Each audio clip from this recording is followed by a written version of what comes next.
نحمده ونصلي على رسوله الكريم اما بعد۔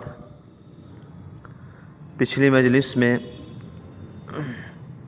ہم نے بد نظری کے 5 نقصانات گنوائے تھے۔ کل نقصانات 11 بتائے تھے جو بڑے خطرناک نقصانات ہیں، ان میں سے پھر 5 ہم نے بتا دیے تھے، باقی 6 رہ گئے تھے۔ اب 6 نقصانات ہم بتاتے ہیں، ان کو غور سے سنیے اور جہاں تک ہو سکے اللہ کے لیے بد نظری سے بچنے کی کوشش کریے۔ بعض بیوقوف لوگ کہتے ہیں کہ انہیں بد نظری کے علاوہ کچھ اور ہے ہی نہیں، ہلا بس بد نظری کے اوپر بیان کرتے رہتے ہیں۔ ہمارے حضرت فرمایا کرتے ہیں، حضرت شاہ حکیم اختر صاحب، اول تو جو بھی حضرات بھی اعتراض کرتے ہیں کہ بد نظری کا میرے اوپر کہ بد نظری کے بارے میں ہی بولتا رہتا ہے، تو گویا وہ حضرت ہی پہ اعتراض کرتے ہیں، کیونکہ میں حضرت ہی کا مضمون بیان کرتا ہوں۔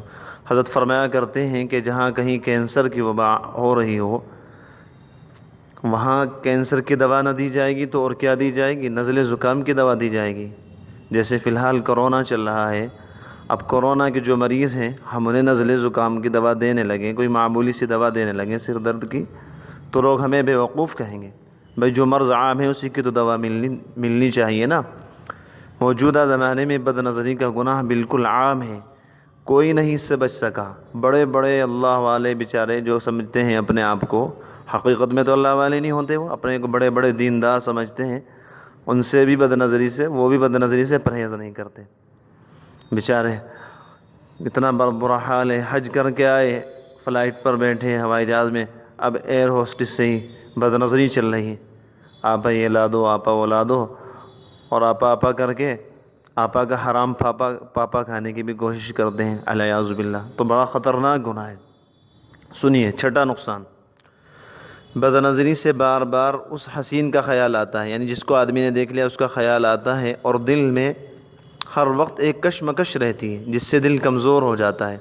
بد نظری کی نحوست یہ ہے کہ نظر کے ساتھ ساتھ حواس خمسہ یعنی ہاتھ، پیر، آنکھ، کان، ناک وغیرہ اور تمام اعضاء، جسم کے تمام اعضاء حرکت میں آ جاتے ہیں۔ اب کیا ہوتا ہے؟ حواس خمسہ حرام لذت لینے کی کوشش کر دیتے ہیں۔ باصرہ یعنی آنکھ اس حسین کو دیکھنا چاہتی ہے، قوت سامعہ یعنی کان اس کی بات سننے کی تمنا کرتے ہیں، قوت ذائقہ اس کو چکھنے یعنی حرام بوسے بازی کرنا چاہتی ہے، حرام چمہ بازی، قوت لامسہ اس کو چھونے کی، اور قوت شامہ اس حسین کی خوشبو سونگھنے کی حرام آرزو میں مبتلا ہو جاتی ہے۔ تو یہ تمام اعضاء و جوارح حرکت میں آ جاتے ہیں، ہاتھ اور پاؤں وغیرہ اس محبوب کو حاصل کرنا چاہتے ہیں، اور اللہ تعالیٰ بد نظری کرنے والے کی نظر اور حواس اور اعضاء جوارح کی ان حرکات سے خوب واقف ہے، اور اس کو خبر بھی نہیں کہ اللہ مجھے دیکھ رہے ہیں۔ واللہ خبیر بما یصنعون، اللہ تعالیٰ ان کو دیکھتے ہیں۔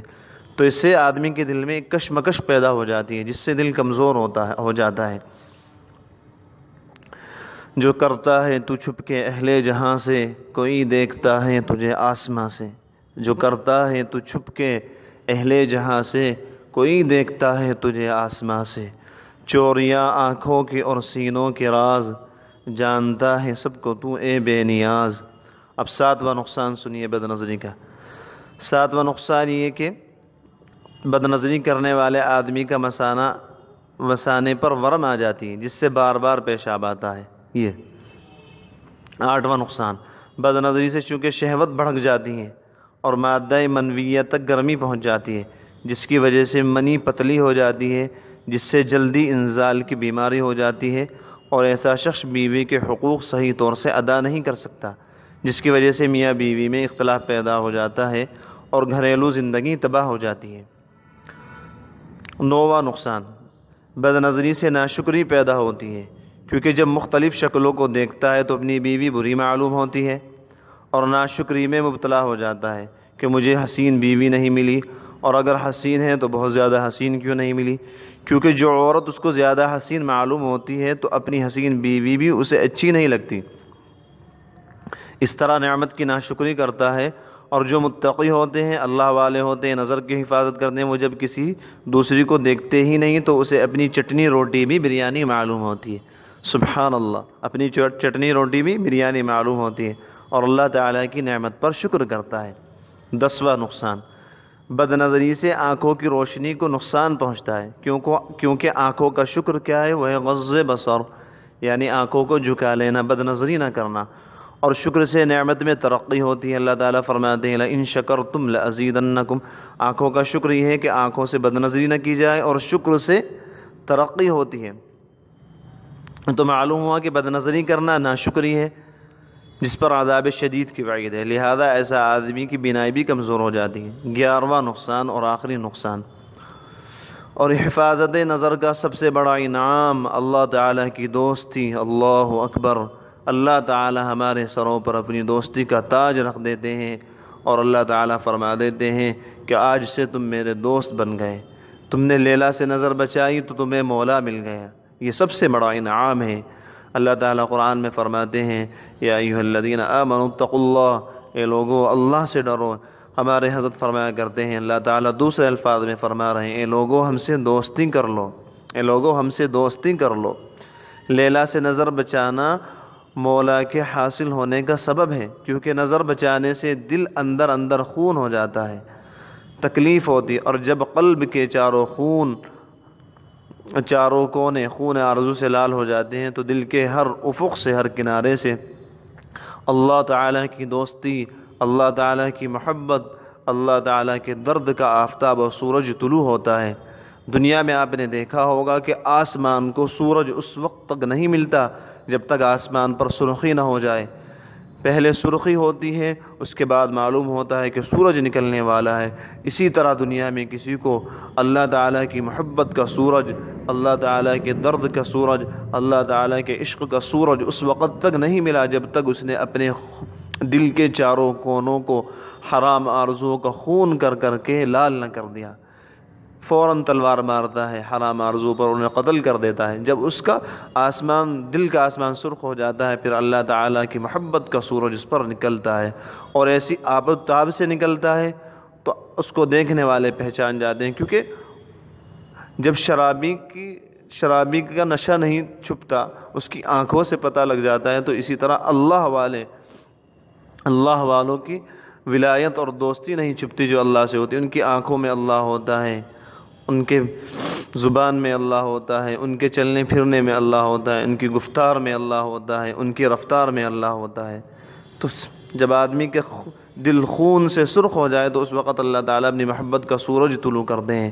میرا شعر ہے، ہمارے حضرت فرماتے ہیں میرا شعر ہے، زخم حسرت ہزار کھائے ہیں تب کہیں جا کے ان کو پائے ہیں، یعنی کن کو؟ اللہ کو۔ زخم حسرت کا کیا مطلب؟ یعنی حرام آرزوؤں کا خون کیا ہم نے۔ زخم حسرت ہزار کھائے ہیں تب کہیں جا کے ان کو پائے ہیں، ان حسینوں سے دل بچانے میں نے غم بھی بڑے اٹھائے ہیں۔ اور بد نظری سے اللہ تعالیٰ سے اس قدر دوری ہو جاتی ہے جس کا ہم احساس بھی نہیں۔ اگر ہمیں احساس ہو جائے تو آدمی کبھی بد نظری نہ کرے۔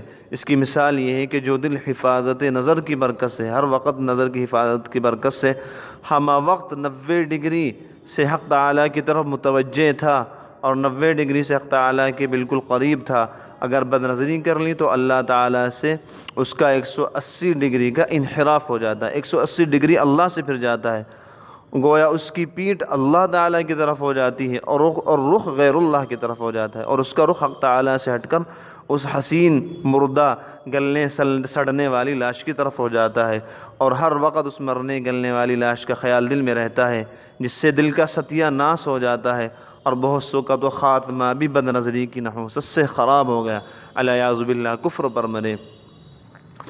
اللہ تعالیٰ مجھے بھی اور آپ کو بھی عمل کی توفیق عطا فرمائے۔ یہ بد نظری کے 11 نقصانات مکمل ہو گئے۔